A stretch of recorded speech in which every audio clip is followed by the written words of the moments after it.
오늘은 우리 빌라델비아 교회에 대해서 같이 말씀을 나누도록 하겠습니다.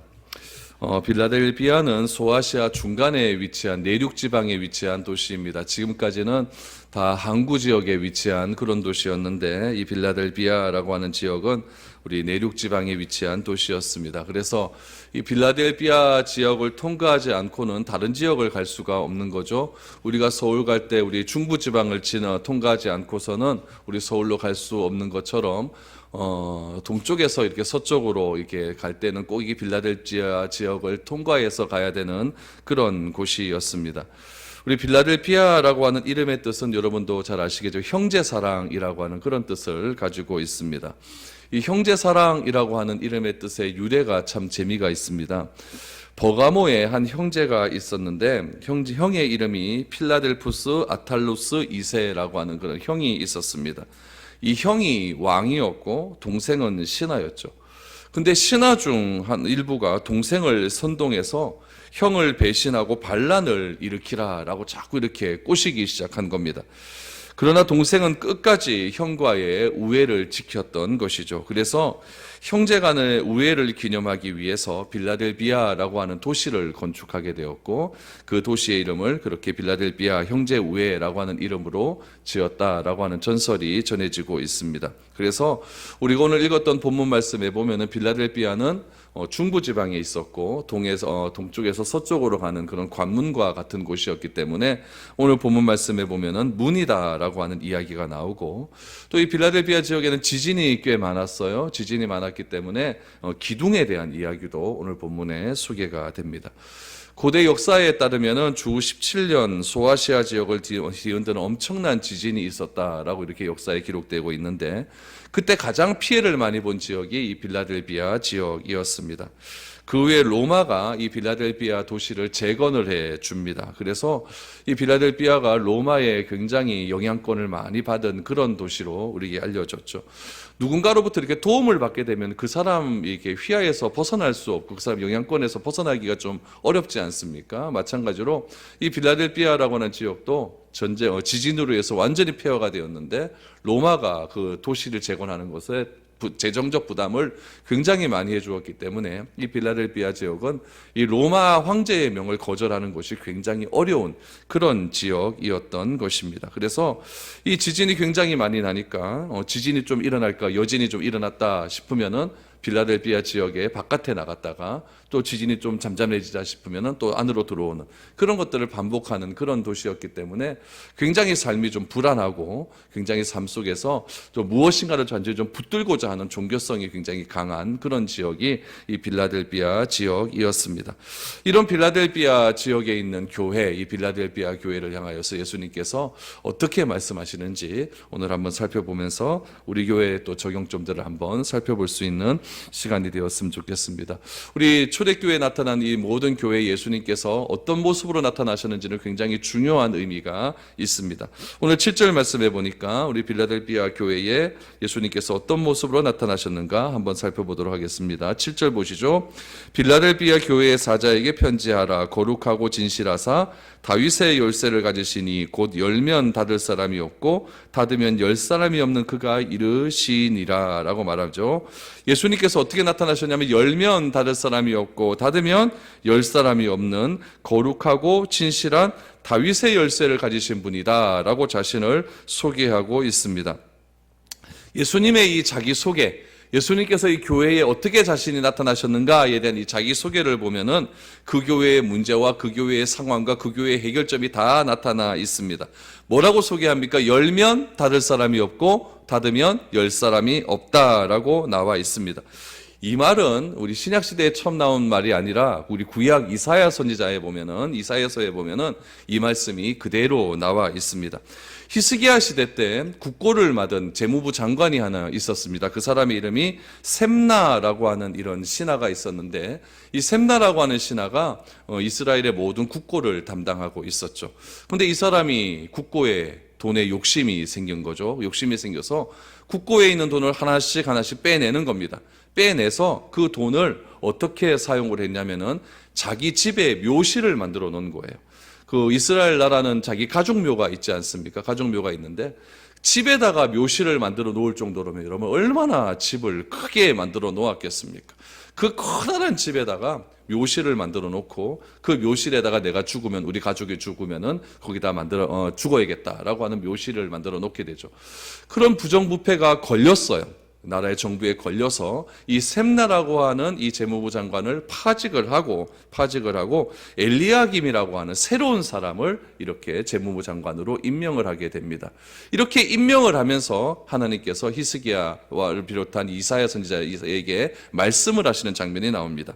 이사야 22장 20절에서 22절 말씀을 보시면은 이렇게 나와 있죠. 같이 한번 읽어볼까요? 시작. 그날에 내가 힐기야의 아들 내 종 엘리야김을 불러 내 옷을 그에게 입히며 내 띠를 그에게 띄어 힘있게 하고 내 정권을 그의 손에 맡기리니 그가 예루살렘 주민과 유다의 집의 아버지가 될 것이며 내가 또 다윗의 집의 열쇠를 그의 어깨에 두리니 그가 열면 닫을 자가 없겠고 닫으면 열 자가 없으리라 라고 말합니다. 누구에게 지금 이 말씀을 해 주었냐면은 셈나라고 하는 부정부패 관리, 그 사람의 뒤를 이은 엘리야김에게 하시는 말씀입니다. 엘리야김에게 국고 재정을 맡겼기 때문에 이제부터는 엘리야김이 금고를 열면 닫을 사람이 없고 닫으면 열 사람이 없다라고 말씀을 해주셨습니다. 그 열쇠를 뭐라고 말씀하셨냐면 22절에 보니까 다윗의 집의 열쇠라고 말합니다.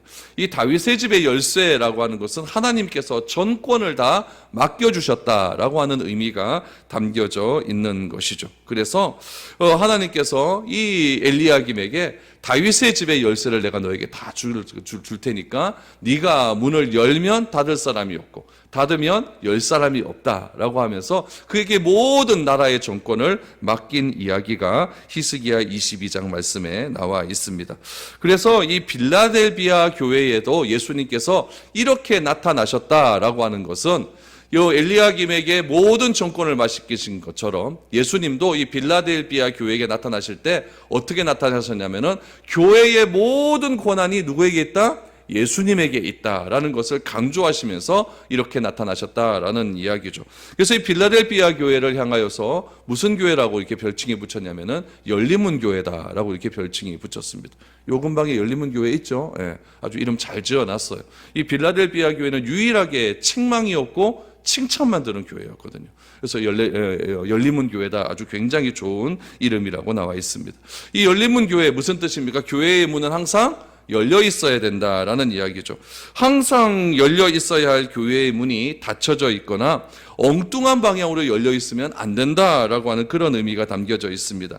예수님께서 문을 열어 놓으시면은 그 교회의 문으로는 누구든지 들어와야 된다라는 이야기죠. 목마른 자도 들어와야 되고 가난한 자도 들어와야 되고 병든 자도 들어와야 되고 교회에 들어오는 데 있어서 어떤 거리낌이나 어떤 차별이 있어서는 안 된다라는 것을 의미하고 있는 거죠. 여러분, 이게 안 되면 교회가 어떻게 되어지냐면은 자기의 뜻에만 맞는 사람들이 모인 그런 멤버십 클럽이 되고 말아요. 그렇게 되면 교회가 교회로서의 바른 정체성을 가질 수가 없게 된다는 이야기죠. 그래서 교회라고 하는 것은 하나님의 말씀을 사모하고 구원의 갈망이 있는 사람들이 모여서, 회복을 갈망하는 사람들이 모여서 하나님의 말씀을 배우고 하나님의 뜻을 이루어가는 그런 모임이 참된 의미의 교회다라는 것을 우리에게 말씀해 주시고 있는 겁니다. 빌라델비아 교회는 이런 교회였다라는 이야기죠. 예수님께서 문을 닫으면 열 사람이 없고 열면 닫을 사람이 없는 다윗의 열쇠를 가지고 모든 정권을 가지고 그렇게 빌라델비아 교회를 향하여서 나타나셨다라고 말씀을 해 주셨습니다. 그럼 이 다윗의 정권에 다윗의 열쇠를 가지신 그 예수님께서 이 빌라델비아에게 무엇이라고 말씀하셨는가? 8절 말씀을 보시죠. 볼지어다 내가 내 앞에 열린 문을 두었으되 능히 닫을 사람이 없으리라. 내가 내 행위를 아노니 내가 작은 능력을 가지고서도 내 말을 지키며 내 이름을 배반하지 아니하였도다 라고 말합니다. 여러분, 교회가 칭찬을 받는 이유가 있습니다. 우리 지금 계속해서 이 교회에 대한 이야기를 우리가 듣고 있는데, 예수님께서 교회를 칭찬하실 때 무슨 대단한 일을 했다고 칭찬하신 적이 있습니까? 그런 적 하나도 없습니다. 여러분, 교회는요, 큰일 하라고 세운 것이 아니에요. 예수님께서 교회를 세우실 때 큰일 하라고 세우시는 것을 목적으로 두셨다고 한다면은 갈릴리에 사는 12제자를 뽑지 않았을 거예요. 큰일을 위해서 예수님께서 제자를 뽑으셨다고 한다면은 예루살렘에 가서 좋은 학벌 가지고 좋은 전통에 있는 사람들, 그런 사람들을 뽑아서 예수님께서 제자를 삼으셨겠죠. 그러나 예수님께서 교회를 세우시고 우리를 세우신 목적은 큰일을 위함이 아니다라는 이야기죠. 왜 예수님께서 이 갈릴리에 사는 12명의 사람을 부르셨을까요? 성경은 여러분 기억하실 때 꼭 이것을 기억하셔야 됩니다. 성경은 한마디로 말하면 무슨 책이냐면은 인간의 실패를 기록한 책입니다. 인간의 실패를 기록한 책. 인간은요, 철저하게 실패할 수밖에 없는 그런 존재입니다. 구약은 어떤 책이냐면은 12지파의 실패에 관한 이야기입니다. 하나님께서 은혜를 베풀어 주셔서 12지파를 출애굽하시지 않았습니까? 출애굽해서 가나안 땅에 정착해서 살아라라고 말씀을 해 주셨습니다.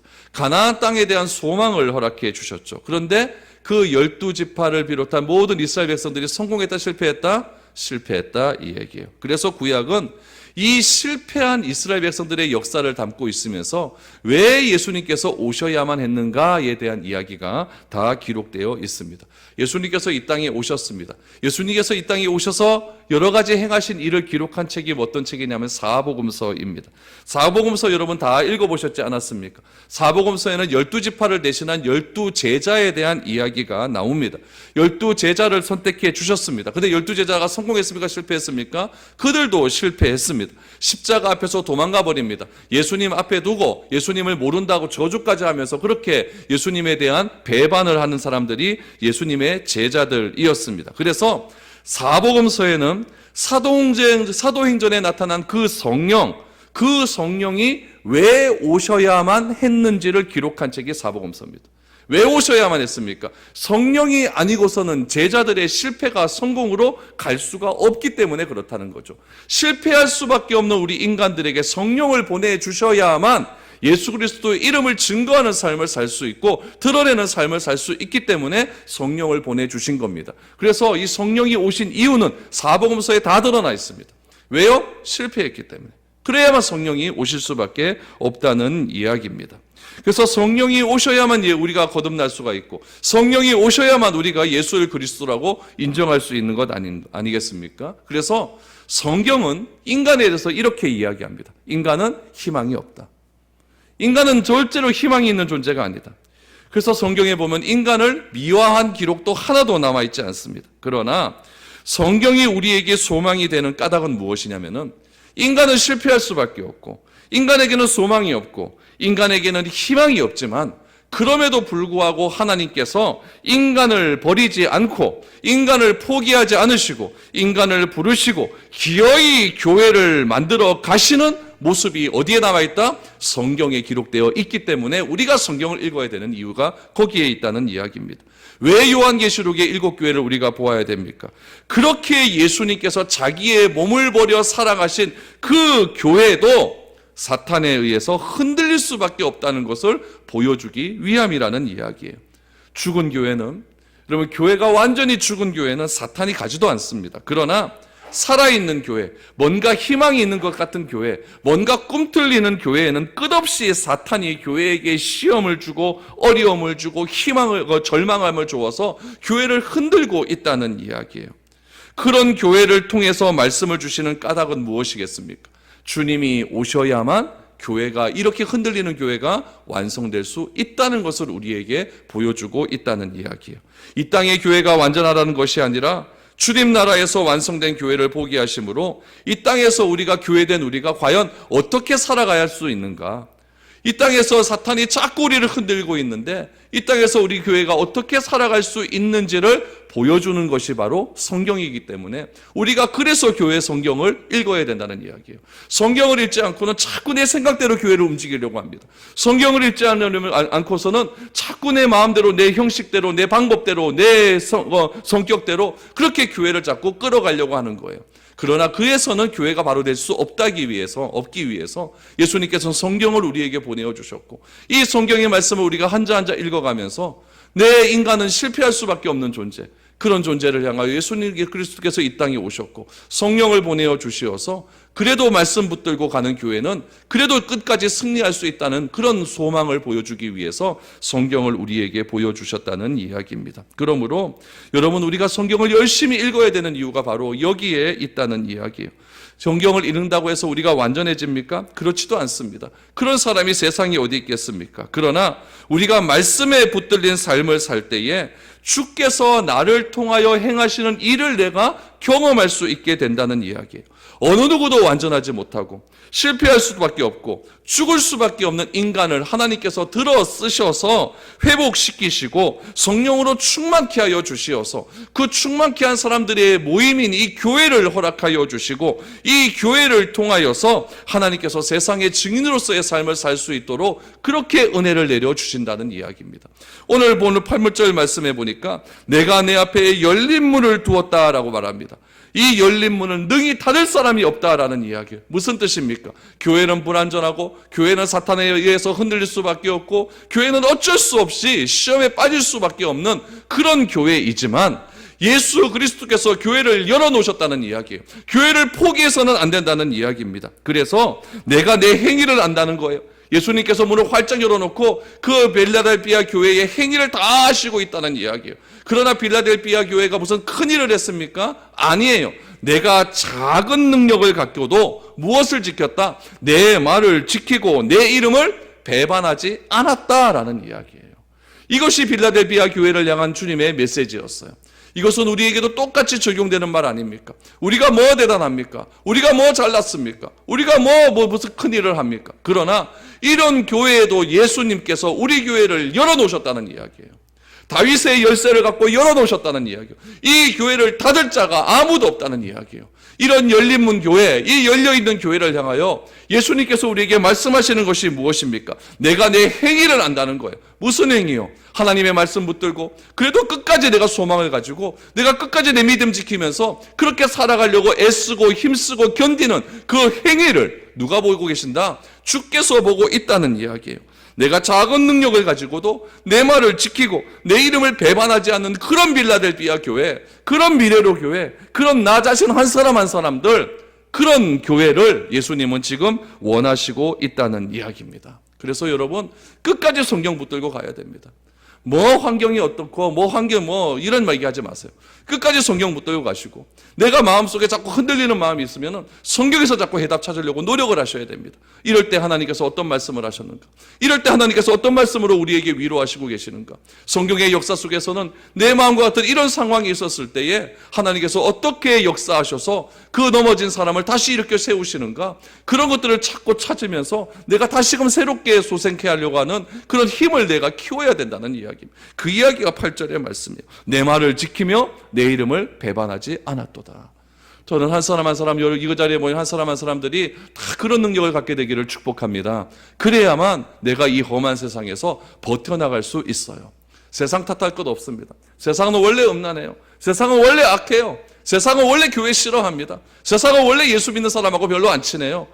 이런 세상 자꾸 따라가려고 하지 말고, 이런 세상 판단하려고 하지 말고, 이 세상에서 내가 이기고 이 세상에서 나의 정체성을 드러낼 수 있도록 말씀 붙들게 붙들고 그렇게 살아갈 수 있는 우리 모두가 될 수 있기를 축복합니다. 이렇게 믿음을 지키는 거예요. 이렇게 어려운 상황 속에서도 끝까지 견디며 나아가는 거예요.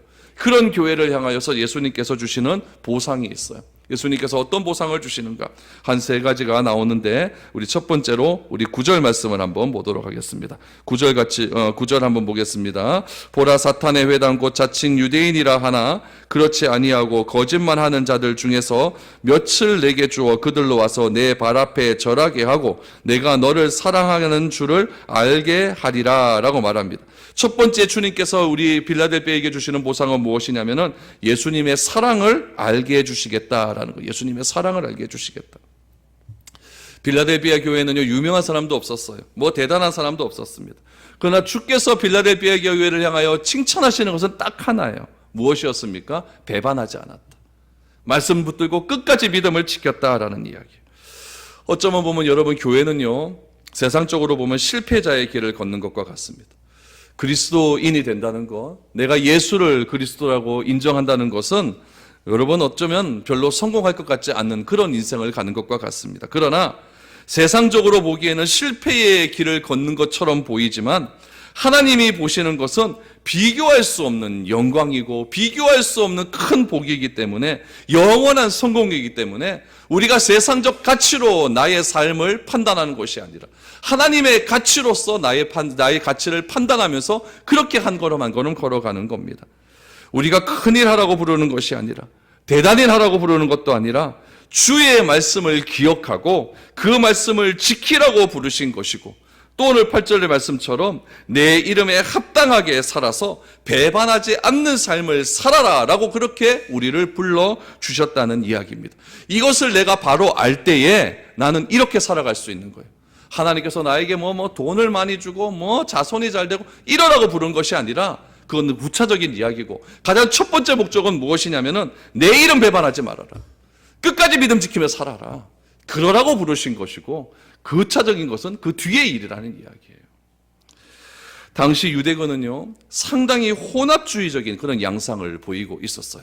오늘 9절 말씀에 보면은 유대인을 뭐라고 이야기하냐면은 사탄의 회당 곧 자칭 유대인이라고 말합니다.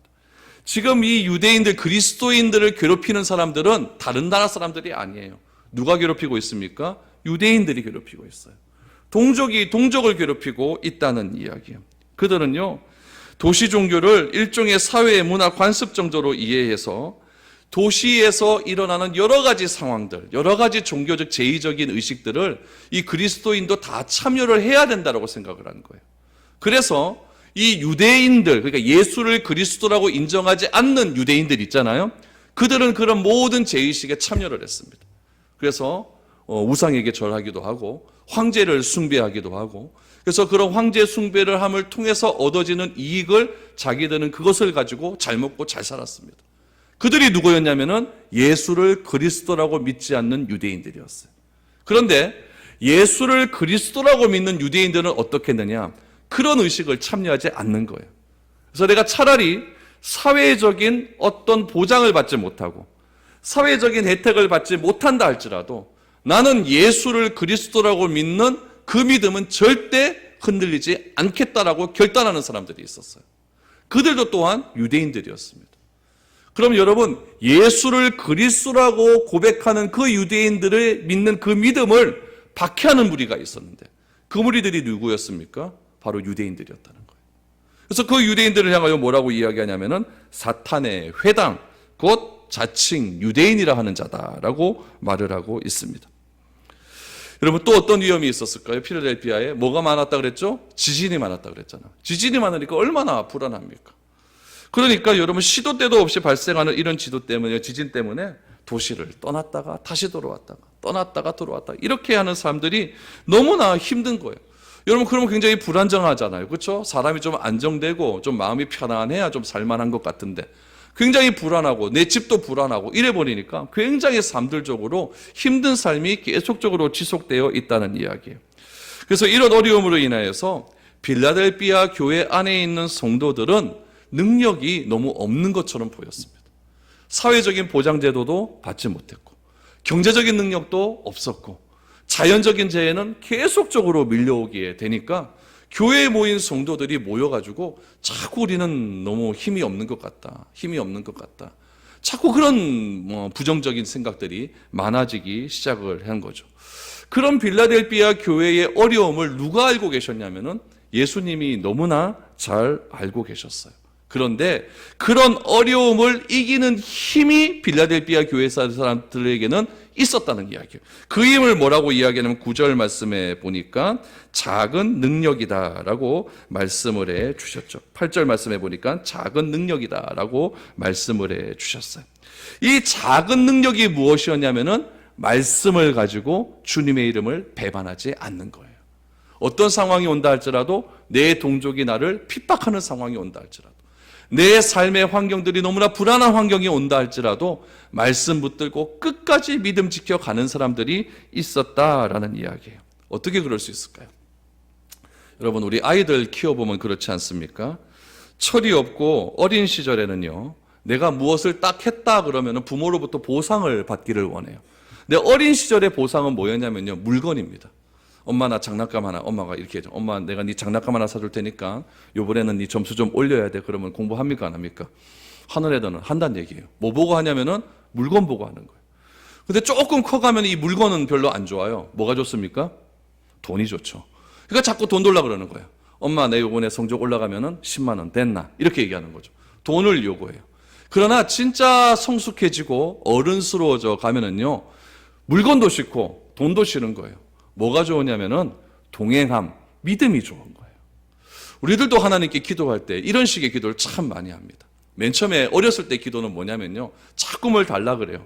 물건 달라 그러죠. 하나님 저 요것도 좀 채워주시고, 차가 좀 하나님 차도 좀 하나 주시고, 뭐 이렇게 얘기해요. 그러다가 뭐 차도 집도 다 필요 없어요. 뭐가 좋아요? 그 중에 제일은 돈이라. 자꾸 돈 달라 그래요. 하나님은 돈이 좀, 이거 요번 달 막아야 되는데 이게 좀 없어요. 돈 자꾸 이렇게 나가요. 그러다가 진짜 신앙이 자꾸 성숙해지면은 무엇이 가장 귀하다는 것을 알게 되냐면은 하나님이 나와 동행하시는 것이 가장 귀하다는 것을 알게 됩니다. 하나님이 나를 이처럼 사랑하고 있다는 것을 알게 됩니다. 내가 맨날 돈 거리고 내가 맨날 뭐 달라 그래도 하나님께서 나를 끝까지 포기하지 않으시고 나를 붙들고 계시는 그 임마누엘이 하나님이라는 사실에 내가 감격을 해 버린다는 이야기예요. 여러분 오늘 9절 말씀 보니까 거짓말하는 자들도 있었어요. 힘들게 하는 사람들도 있었어요. 그러나 9절 말씀에 보니까 그들로 와서 내 앞에 절하게 하고 내가 너를 사랑하는 줄을 알게 하리라 라고 말합니다. 나에게 여러 가지 고난이 오고 힘든 상황이 오고 핍박을 주는 사람들이 있는데 환경적으로 어려운 상황들이 있는데 그럼에도 불구하고 내가 버텨나가고 그 작은 능력을 가지고 말씀 가지고 끝까지 주님 붙들고 살아갈 수 있는 이유는 무엇이냐?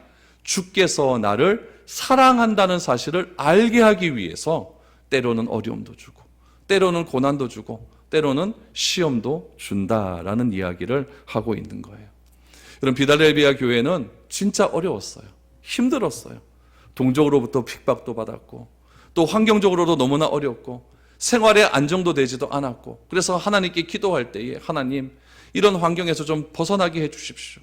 하나님 이런 환경을 좀 이겨낼 수 있도록 하나님 도와주십시오. 하나님 이 지진 없게 해주십시오. 저 유대인들 하나님 꼴도 보기 싫습니다. 좀 어떻게 처리해 주십시오. 이렇게 기도하며 나아가다가 하나님의 말씀을 보고 하나님에 대한 말씀을 통해서 내가 자꾸 하나님에 대한 믿음이 자라나게 되니까는 이런 여러 가지 어려움들은 하나님께서 나를 사랑하시고 있고 하나님께서 아직까지 나를 포기하고 있지 않다는 것을 알려주기 위해서 이런 어려움을 주시는구나 라는 것을 그들이 깨닫게 되었다라는 이야기예요.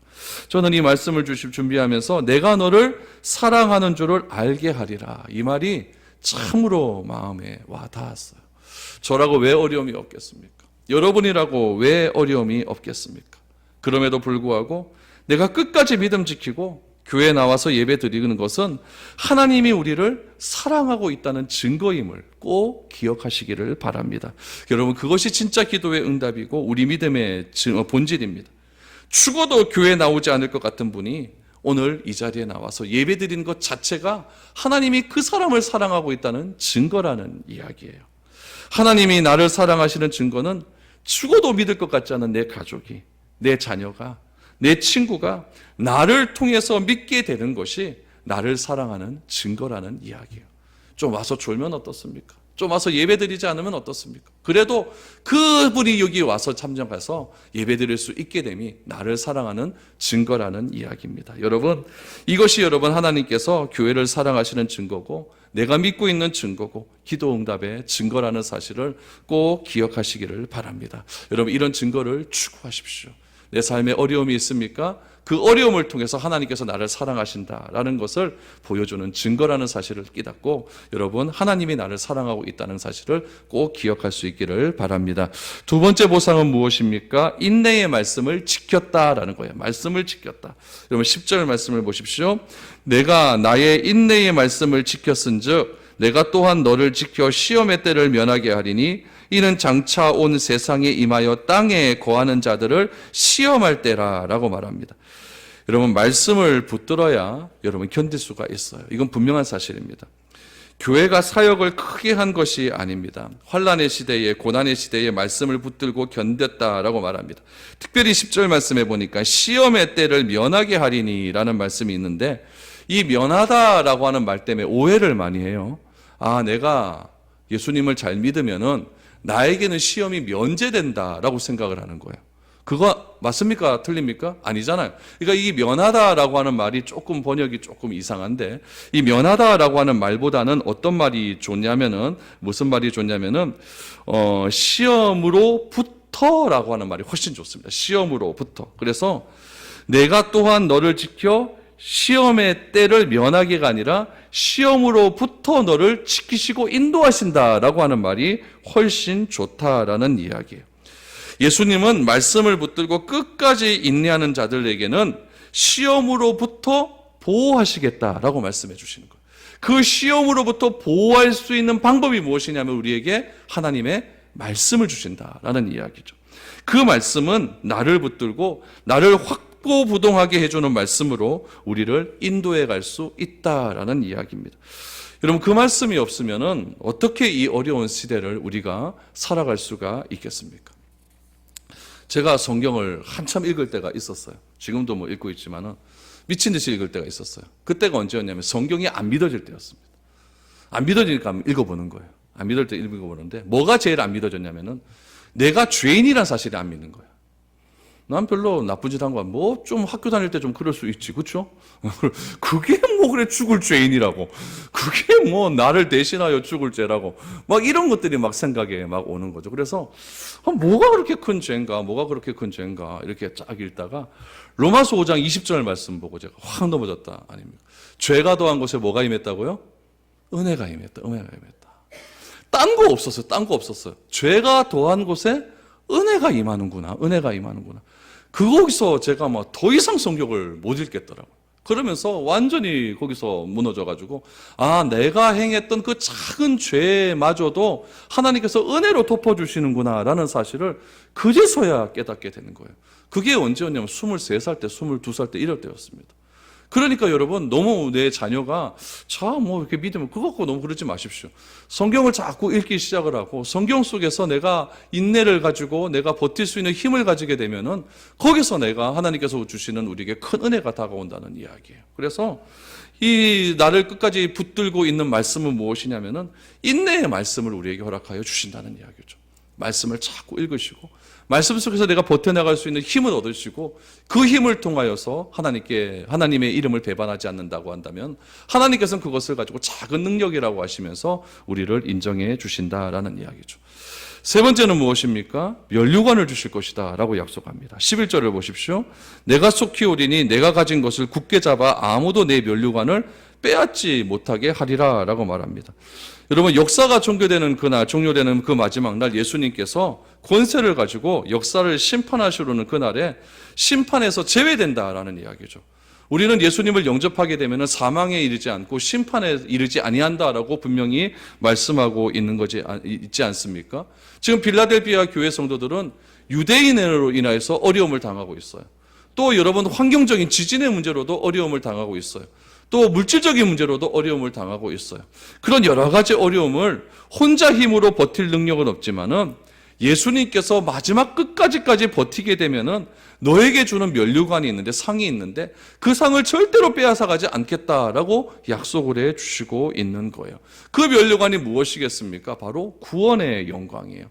구원을 끝까지 지키는 자들에게는, 예수님의 이름을 배반하지 않는 자들에게는 찬란한 영화의 구원을 내가 너희에게 허락해 주시겠다라고 말씀해 주시고 있는 겁니다. 이런 귀한 보상의 능력을 베풀어 주시는 하나님께서 그 보상을 어디에 새기게, 무엇으로 비유를 하고 있냐면은 큰 기둥에 비유를 하고 있어요.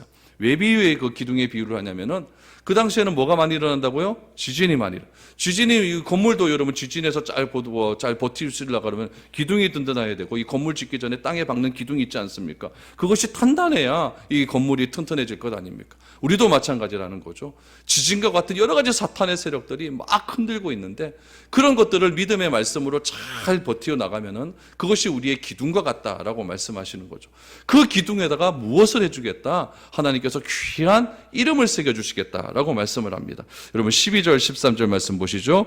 이기는 자는 내 하나님 성전의 기둥이 되게 하리니 그가 결코 다시 나가지 아니하리라. 내가 하나님의 이름과 하나님의 성 곧 하늘에서 내 하나님께로부터 내려오는 새 예루살렘의 이름과 나의 새 이름을 그의 위에 기록하리라. 귀 있는 자는 성령이 교회들에게 하시는 말씀을 들을지어다 라고 말합니다. 하나님은 이 이기는 자, 끝까지 버티는 자들에게 무엇이 되게 해주겠다? 성전의 기둥이 되게 해주시겠다라고 말합니다. 하나님 성전에서 결코 쫓겨나는 것을 허락하지 않겠다라고 하는 것을 기둥과 같은 존재로 우리를 만들어 주시겠다라고 말합니다. 여러분 솔직히 천국에서 무슨 기둥이 필요하겠습니까? 여기서 이기는 자는 바로 구원을 끝까지 지키는 자들, 그것을 그 나라의 그 도시의 지진이라고 하는 상황에 비유해서 기둥이라는 것으로 비유를 하고 있는 것입니다. 여러분 빌라델피아 지역은 지진으로 인해서 큰 어려움 당한 지역 아닙니까? 지진을 잘 이기기 위해서는 기둥이 필요한 거예요.